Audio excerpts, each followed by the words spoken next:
ध्यान भी सात्विक होना चाहिए। भगवान नाम का जाप कर रहे हो, भगवत स्वरूप का ही ध्यान करो।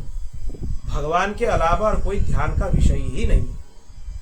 इतने सुंदर हैं, इतने सुंदर हैं, उनके चरण कमल से लेकर मस्तक तक और मस्तक से लेकर चरण कमल तक देखते ही रहो। जब तक आंख बंद करके ये करने का अभ्यास नहीं हुआ है, उनके एक सुंदर पटचित्र अपने सामने रखें। जब उपासना कर रहे हो, नाम जप कर रहे हो, ध्यान कर रहे हो, अपने सामने एक सुंदर पटचित्र रख लो ठाकुर जी का, उसी को दर्शन करके करो, वहीं से आनंद लो। या गुरुदेव का रख लो, सबसे सरल है गुरुदेव का उपासना। गुरुदेव में ही भगवत भाव करके उन्हीं का ही ध्यान कर लो, वो सबसे सरल है। उनका ध्यान तो आंख बंद कर भी हो जाएगा, क्योंकि उनको तुम देख रहे हो प्रत्यक्ष। फिर गुरुदेव का सबसे उत्कृष्ट तो यही है, युगल सरकार का ध्यान भी कर रहे हो तो उनका परोक्ष भाव से नहीं करना चाहिए। उनका अनुभव ऐसे करो कि गुरुदेव के गोद में युगल सरकार बैठे हुए हैं, वो तो सबसे उत्कृष्ट ध्यान है, उससे बड़ा कुछ नहीं हो सकता। मतलब भगवान के पास भी जाना है तो गुरुदेव से आज्ञा लेकर उनके माध्यम से ही जाना है। आपको मानसी करना है, मानसी का पद्धति पता है किसी को? मानसी सेवा कैसे किया जाता है? सबसे पहले आप अपने मानसी में ध्यान करो कि हम अपने गुरुदेव के कुटिया में जाकर पहुंच गए। गुरुदेव के चरण संवाहन करते हुए उनको नींद से उठाए। गुरुदेव उठ गए, फिर उनकी चरण सेवा किए, फिर गुरुदेव अपने नित्य कर्म में प्रवृत्त हो गए, स्नान आदि कर्म से वो पवित्र हो गए। फिर आप अपने ध्यान से ही गुरुदेव को दिव्य वस्त्र धारण कराओ। जो वस्त्र गुरुदेव को प्रिय है, जो धारण करते हैं वो, उनको धारण कराओ, खूब श्रृंगार करो, तुलसी माला पहनाओ और ध्यान करो गुरुदेव तिलक कर रहे हैं, स्वरूप कर रहे हैं। तुलसी पुष्प की माला उनको प्रदान करो, चरण वंदना करो, धूप दीप आदि अर्पित करो, फिर साष्टांग दंडवत प्रणाम करो। फिर गुरुदेव के साथ उनकी आज्ञा लेते हुए उनके गुरुदेव जो हमारे परम गुरुदेव हैं उनके पास जाओ। उसी पद्धति से उनको फिर निद्रा से जगाओ, उनकी सेवा करो। उनको जो उनकी जो सेवा कर रहे हो अपने गुरुदेव के साथ कर रहे हो, क्योंकि गुरुदेव उनके शिष्य हैं। तो गुरुदेव की आज्ञा से गुरुदेव अधिकार दिए कि अब आप हमारे परम गुरुदेव का सेवा कर सकते हैं, तो कर रहे हो उसमें। फिर परम गुरुदेव भी प्रस्तुत हो गए, सेवानिवृत्त हो गए। फिर सब मिलकर आगे एक एक करके ऐसे ही आद्य आचार्य चरण तक जाओ। अगर मधुर भाव की उपासना है, सहचरी भाव की उपासना है, तो वहां पर आप अग्रदेवाचार्य जी के पास जाओ, क्योंकि सीताराम जी की मधुर उपासना में वही अधिकार देते हैं। अगर श्री राधा कृष्ण की मधुर उपासना है, सहचरी भाव की उपासना है, तो ललिता जी के कुटीर में जाओ, उनको उठाओ। वही श्री हरिदास जी हैं, उनको उठाओ, उनकी सेवा करो। फिर उनकी कृपा से सभी परंपरा के आचार्य गण को आपके सहित सहचरी स्वरूप प्राप्त हो गए। समझ लो अब हम ठाकुर जी के सहचरी बन गए। अब ये शरीर में पुरुष भाव स्त्री भाव कुछ नहीं है, हम ठाकुर जी के सहचरी हैं। क्योंकि सहचरी भाव से नहीं आओगे तो महल में प्रवेश नहीं है, दूसरे किसी भी भाव में महल में प्रवेश नहीं है। आप सखा बन जाओ, मित्र बन जाओ, कुछ भी बन जाओ, बिना सहचरी भाव के दिव्य महल में, प्रिया प्रीतम के महल में आपका प्रवेश नहीं है। तो जो आचार्य चरण हैं, अग्रदेवाचार्य जी हैं या ललिता स्वरूपी हरिदास जी हैं, जो भी आपके संप्रदाय के आचार्य चरण हैं, वो आपको सहचरी स्वरूप प्रदान किए, सब सहचरी बन गए। फिर युगल सरकार के रंग महल के बाहर द्वार पर वीणा आदि वादन करके वाद्य यंत्र वहां पर बजाया गया, जिसको सुनकर युगल सरकार के नींद टूटे। फिर गलवैया देते हुए युगल सरकार अपने बिस्तर के ऊपर विराजित रहेंगे।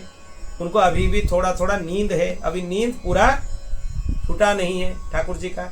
उस स्वरूप में ही जितना समय रुक सको उस रस का पान कर लो। कितने सुंदर है ठाकुर जी, कितने सुंदर है श्री जी। श्री जी ठाकुर जी के आश्रय में है, कभी कभी ठाकुर जी श्री जी के आश्रय में है। ये स्वरूप में सब कुछ न्योछावर है। अब धीरे धीरे आचार्य चरण ठाकुर जी की चरण संभावना करने लगे। कभी कभी वो आपको भी बुलाएंगे, आओ आप भी करो। तो आपको वही अधिकार देंगे, आप करो खूब सेवा अपने मन से।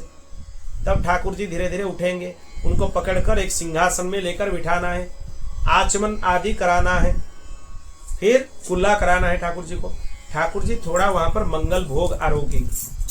हमारे ठाकुर जी पहले भोग आरोगते हैं, फिर दूसरा काम बाद में करते हैं। फल आदि जो मधुर वस्तु हैं उनको खूब सुंदर से भोग धराओ, अच्छा अच्छा फल सुवर्ण पात्र में। ठाकुर जी भोग ग्रहण किए, थोड़ा जलपान किए, वो अत्यंत सुंदर शीतल जल है। अगर तुम सीताराम जी की उपासना कर रहे हो तो सरयू जी का जल है, अगर श्री श्यामा श्याम की उपासना कर रहे हो तो यमुना जी का जल है। किसी भी भाव से ध्यान कर लो। फिर ठाकुर जी दांतुन कुंज में गए, वहां जाकर उनका वस्त्र बदल दिया गया, जो रात का वस्त्र था। ठाकुर जी स्नान वाले वस्त्र में आ गए और दांतुन करने लगे। सखी सहचरी स्वरूप में सब लोग कराने लगे उनको। दांतुन किए, कुल्ला कराए ठाकुर जी को, फिर ठाकुर जी को स्नान कुंज में पदार्पण कराए। सभी सहचरी स्वरूप चारों तरफ हैं और उसी में ही ठाकुर जी को दिव्य सुरभि गोमाता कामधेनु गाय के दूध से उनको नहलाओ, क्योंकि मानसी में तो कोई दुर्लभ नहीं है, सब प्राप्त है उसमें। स्वर्ण पात्र में कामधेनु भगवती की दिव्य दुग्ध से भगवान को स्नान कराओ, फिर जल से स्नान कराओ, फिर दही से, घी से, मधु से और शर्करा से ठाकुर जी को स्नान कराओ। दिव्य फलों के रस से स्नान कराओ, दिव्य केसर युक्त चंदन जल से स्नान कराओ, सुंदर उबटन लगा के ठाकुर जी को स्नान कराओ, पर रगड़ना नहीं, क्योंकि ठाकुर जी के श्रीअंग बहुत सुकोमल है, अत्यंत कोमल है। सुंदर से ठाकुर जी को स्नान कराओ स्नान कुंज में, खूब यमुना जी का जल लाओ, खूब सरयू जी का जल लाओ, फिर ठाकुर जी का श्रीअंगों को सुंदर मखमल कपड़े से पोंछ लो, आराम से, घिसकर पूछना नहीं, क्योंकि ठाकुर जी का शरीर बहुत कोमल है। फिर ठाकुर जी को दिव्य वस्त्र पहनाओ, उनके श्रीअंग में पहले थोड़ा इत्र मालिश कर दो। इत्र ऋतु के हिसाब से होना चाहिए। ग्रीष्म काल में ग्रीष्म काल का इत्र होना चाहिए, शीतकाल में शीतकाल का इत्र होना चाहिए, वर्षा काल में वर्षा काल का इत्र होना चाहिए। ऋतु अनुसार उनको इत्र का मालिश करो उनके श्रीअंग में। और इत्र मालिश करते हुए इस उंगली का उपयोग नहीं करना, इसमें ज्यादा भारा लगता है ठाकुर जी को। इसलिए ठाकुर जी के श्रीअंग में कभी भी ये उंगली का प्रयोग मत करना, इसमें बहुत ज्यादा दबाव आता है ठाकुर जी के ऊपर। इसलिए प्रेम भाव से यह बोला जाता है कि ये 4 उंगलियों से ही उनका मालिश करना चाहिए, ज्यादा जोर नहीं देना चाहिए, जो उनका, क्योंकि उनका श्रीअंग बहुत सुकोमल है। फिर ठाकुर जी को सुंदर वस्त्र पहनाओ, पीताम्बरी पहनाओ, या जो बार है उसी बार के हिसाब से उसी रंग का वस्त्र पहनाओ। सुंदर उत्तरीय धारण कराओ ठाकुर जी को। फिर अलंकार धारण कराओ, स्वर्ण के, मोतियों के, हीरे के जड़े हुए सुंदर सुंदर आभूषण, उनके कटी भाग में कटिसूत्र आदि, ठाकुर जी के चरण कमल में नूपुर धारण कराओ, मुद्रिका धारण कराओ, सुंदर कुंडल धारण कराओ। फिर उनके केश संवाहन करके उनको सुंदर किरीट मुकुट पहना दो। अगर वंशीधारी हैं तो मयूर मुकुट पहनाओ। फिर ठाकुर जी को सुंदर माला धारण कराओ, दिव्य मालाएं, पद्म की सुंदर सुंदर मालाएं धारण कराओ, पारिजात पुष्प की मालाएं धारण कराओ। जितना अच्छा अच्छा पुष्प तुम्हें पता है सब धारण कराओ ठाकुर जी को। चंपा का, वेला का, मोगरा का, सभी सुंदर सुंदर पुष्पों की माला धारण कराओ, उससे श्रृंगार कराओ ठाकुर जी को। अगर उष्ण काल है तो ज्यादा भारी मुकुट अलंकार मत पहनाओ, मोतियों का अलंकार ग्रीष्म काल में पहनाया जाता है ठाकुर जी तो पहनाओ। पुष्प का खूब श्रृंगार करो। फिर चंदन से ठाकुर जी के श्रीअंग को श्रृंगार करो, पत्रावली अंकित करो, दिव्य केसर चंदन से, हरि चंदन से, चंदन से भी ठाकुर जी का श्रृंगार कर लिए। अब ठाकुर जी को अगर तुम्हारा भाव है, राम जी हैं, तो उनको निवेदन करो, ठाकुर जी आप अभी नित्य नियम में पधारिए। वृंदावन में ठाकुर जी कहीं नहीं जाते, वो तो बाल स्वरूप है, छोटे ठाकुर जी हैं, उनका तो उपनयन भी नहीं हुआ है, वो क्या करेंगे?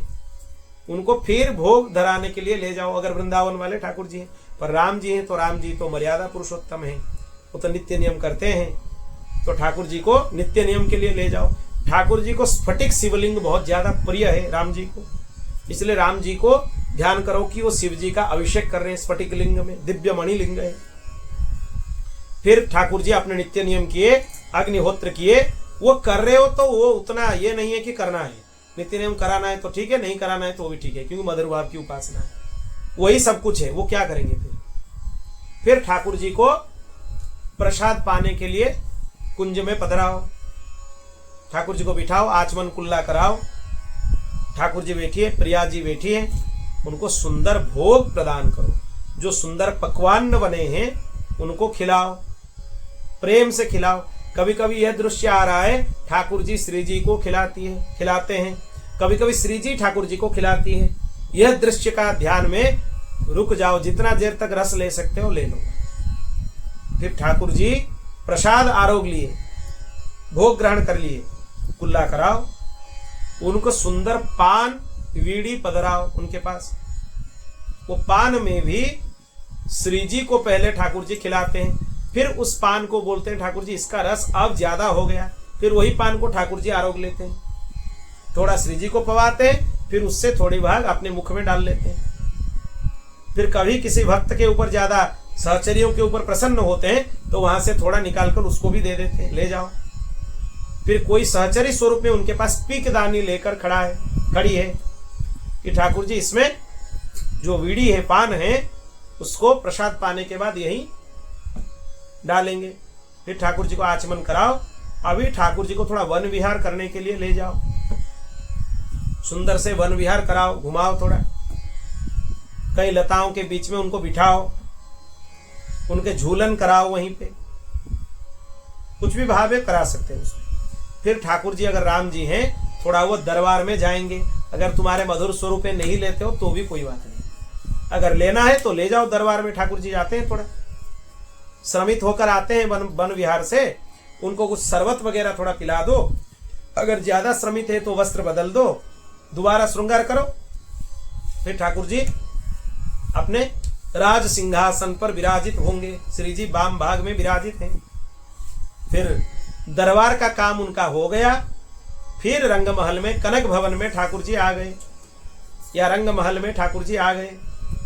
अब ठाकुर जी राजभोग आरोगे, दोपहर का भोग, सुंदर चावल, दाल, साग, जितना पकवान बना सकते हो, 56 भोग हो, जितना हो, ठाकुर जी को खूब प्यार से पवाओ। फिर आचमन कराओ ठाकुर जी को, बीड़ी पवाओ। अब ठाकुर जी थोड़ा दोपहर में विश्राम करेंगे। जब ठाकुर जी विश्राम कर रहे हैं, उनको पंखा से उनके पास सेवा करते रहो, चामर से सेवा करते रहो ठाकुर जी को। ठाकुर जी थोड़ा शयन किए, फिर दोपहर के बाद अपराह्न काल में ठाकुर जी का उत्थापन होगा। उत्थापन होने से थोड़ा कुछ मधुर वस्तु उनको भोग में फिर धराओ, शरबत वगैरह पिलाओ, गर्मी का दिन है तो खूब आमरस पिलाओ ठाकुर जी को। अब ठाकुर जी नौका विहार के लिए जाएंगे ग्रीष्मकालीन, क्योंकि दोपहर के बाद अपराह्न काल में ही ठाकुर जी नौका विहार करते हैं। सरयू जी में कराओ, चाहे यमुना जी में कराओ, कहीं कराओ, ठाकुर जी को नौका विहार कराओ। सुंदर नौका विहार से ठाकुर जी गीला भी हो जाते हैं, क्योंकि खूब क्रीड़ा करते हैं ठाकुर जी, सरयू जी में भी।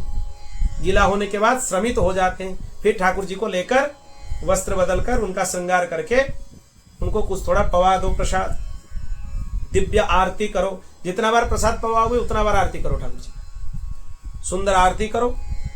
ग्रीष्म काल है तो थोड़ा दूर से करो, क्योंकि ग्रीष्म काल में गर्मी के कारण ठाकुर जी इतने कोमल हैं, उनको लग जाएगा उसमें, आग का जो झोंका है लग जाएगा, इसलिए दूर से थोड़ा आरती करो। नहीं तो अगर ज्यादा गर्मी है तो पुष्प से आरती करो, दीप से करना थोड़ी उसमें बाध्यता है। वृंदावन में राधा रमन लाल जी को ग्रीष्म काल में दीप से आरती उनका नहीं किया जाता है, पुष्प से किया जाता है। इतने कोमल सुकोमल है, इतने छोटे से नन्हे से ठाकुर जी है राधा रमन लाल, वो सालिग्राम जी से प्रकट हुए। ये जो वैशाख पूर्णिमा गया, उसके पहले वाले दिन नृसिंह चतुर्दशी के दिन गोपाल भट्ट गोस्वामी रात को रोते ही रहे कि देखो जहां जहां ठाकुर जी का श्री विग्रह है वहां उनको कितना पोशाक धराते हैं, श्रृंगार कराते हैं, पर हमारा यह सौभाग्य नहीं है, क्योंकि हमारे पास गोल मटोल सालग्राम जी है। सालग्राम जी को क्या श्रृंगार कराएंगे, क्या धराएंगे? वो रोते रहे, रात भर रोते रहे। फिर स्नान के लिए चले गए। जब स्नान से आए, उनके जो सालिग्राम जी थे, गोल गोल थे, वो सालिग्राम जी ही राधा रमण जी बन गए। वो आकर खोल के देखे तो हाय ये राधा रमण जी बन गए। सालग्राम जी से ही राधा रमण जी प्रकट हुए हैं। वो इतने विलक्षण है उनका श्री विग्रह। उनके मुखमंडल में गले से यहाँ कमर तक, कमर से चरण तक 3 भाग में भगवान के 3 स्वरूप हैं। गोविंद देव जी हैं, गोपीनाथ जी हैं और कौन है, दामोदर जी हैं। 3 स्वरूप हैं एक साथ राधा रमन लाल के श्रीअंग में। और कभी कभी राधा रमन लाल के सुंदर दांत भी दिखते हैं। इतने सुकोमल ठाकुर जी तो कहीं नहीं होंगे। और यहां तक आचार्य बताते हैं वृंदावन में आप राधा रमन लाल के दर्शन कर लिए, फिर आप सोचते हो कि हम श्री कृष्ण को नहीं देखे हैं, तो आपसे मूढ़ कोई नहीं, वो प्रत्यक्ष श्री कृष्ण है। आप वृंदावन में राधा वल्लभ लाल जी का दर्शन कर लिए, आप सोच रहे हो कि हम लाल जी का दर्शन नहीं किए दूसरा कुछ देखेंगे, तो आप अपराध कर रहे हो। वो प्रत्यक्ष श्री कृष्ण है। आप बांके बिहारी जी का दर्शन कर लेते हो और सोचते हो कि हम श्री कृष्ण को नहीं देखे हैं, वो अपराध है। आप कनक भवन बिहारी जी का दर्शन कर लेते हो कनक भवन में, और सोचते हो कि हम राम जी का दर्शन नहीं किए हैं, दूसरा कोई राम जी है उनको देखेंगे, अपराध कर रहे हैं। वो प्रत्यक्ष है, प्रत्यक्ष है। वो बहुत सारे भक्तों के साथ बहुत लीला किए हैं और 100 प्रकट ठाकुर जी हैं, सब 100 प्रकट है। राधा रमन लाल जी भी 100 प्रकट है, बांके बिहारी लाल जी भी निधिवन राजू से प्रकट हुए थे, और राधा वल्लभ लाल जी वो तो शिव जी के सेव्य ठाकुर जी हैं। शिव जी से ही हित हरिवंश महाप्रभु को प्राप्त हुए थे। बाद में शिव जी से एक ब्राह्मण को प्राप्त हुए थे, फिर वो ब्राह्मण से दहेज के रूप में राधा वल्लभ लाल जी श्री हित हरिवंश महाप्रभु जी को प्राप्त हुए। इतने अद्भुत हैं। द्वारिकाधीश भगवान को देख लिया और समझते हो श्री कृष्ण को नहीं देखे, तो क्या देखें। आपको पता है मीरा जी अपना शरीर त्याग नहीं किए, वो द्वारिकाधीश के श्री विग्रह में ही लीन हो गई। अब भी वो द्वारिकाधीश का श्री विग्रह है जिसमें मीरा जी समा गई, श्री विग्रह में ही समा गई। प्रेम इतना हो गया। चैतन्य महाप्रभु जगन्नाथ जी के श्री विग्रह में ही समा गए, यहीं पुरी में, जगन्नाथपुरी में। चैतन्य महाप्रभु कीर्तन करते हुए सब लोग देख रहे हैं, आश्चर्य हो गए सब लोग, और दौड़ कर गए और जगन्नाथ जी में ही समा गए। 1-2 उदाहरण नहीं है, बहुत सारे, बहुत सारे, बहुत सारे ऐसे प्राचीन श्री विग्रहों में जितने भक्त हैं वो वहां पर ही समा गए। बहुत सारे विट्ठल भगवान के भी हैं पंढरपुर में, वहां भी बहुत सारे भक्त समाये हैं ठाकुर जी के श्री विग्रह में, बहुत सारे हैं। मलुकदास जी भी हैं, इसीलिए मलुकदास जी का भी जगन्नाथ जी का श्री विग्रह में समाने का उनका जो इतिहास बताता है। एक तो वो है, इसीलिए यहाँ पर उनका समाधि है पुरी में भी, और वहां पे भी है वृंदावन में। वो एक साथ 3 जगह थे, इसलिए 3 जगह उनका समाधि है। वृंदावन मलुक पीठ में है, जगन्नाथपुरी में है, और कोई दूसरा स्थान में भी है, 3 जगह में। फिर ठाकुर जी संध्या आरती उनका कर लिए, श्रृंगार संध्या श्रृंगार का आरती। फिर ठाकुर जी को ज्यादा देर दर्शन नहीं कराना है, ठाकुर जी को थोड़ा कुछ झूला में झूलाना हो, कुछ करना हो, उनके साथ चंदन का श्रृंगार ज्यादा करना हो, गर्मी का दिन है, करो, उस सेवा करो। फिर ठाकुर जी को जल्दी रात्रि का भोग पवाकर उनको सुला दो। ठाकुर जी श्रमित हो जाते हैं, थोड़ा बैठने से श्रमित हो जाते हैं, इसलिए वल्लभ कुल में यह परंपरा है, वो ज्यादा ठाकुर जी को बिठाते नहीं है, किसी को दिखाते भी नहीं। उनके ठाकुर जी सोते ही रहते हैं, भोग पाते हैं फिर सो जाते हैं। इतने मधुर स्वरूप हैं। वल्लभ कुल की उपासना सबसे बहुत अच्छा है, उनकी उपासना बहुत मधुर भाव की उपासना है। इसीलिए ठाकुर जी के ऐसे ही मानसी सेवा करो, चिंतन करो, यही मानसी में ही डूब जाओ। फिर ठाकुर जी शयन कर गए, उनका जो शयन का कुंज है वो इस जगह होना चाहिए जैसे वहां पर हवा आ रहा हो। फिर वहां से चले जाओ अपने अपने कुंज में, गुरुदेवों के साथ लौटते हुए गुरुदेव अपने अपने कुंज में आ जाएंगे, उनकी सेवा करो। फिर उनके साथ अपने कुटीर में आ जाओ, फिर अगले दिन वहीं से प्रारंभ करो। यही अष्टयाम है, यही सेवा है। कभी कभी उसी मानसी सेवा में दिवाली का मनोरथ कर लो, कभी कभी दशहरा का मनोरथ कर लो, कभी कभी ठाकुर जी के रथ यात्रा का मनोरथ कर लो, कभी कभी ठाकुर जी के कुछ भी उत्सव हो उनका मनोरथ कर लो, आनंद लो उसमें खूब। इसी में ही डूबना ही सार्थकता है और उसमें कुछ चाहिए ही नहीं।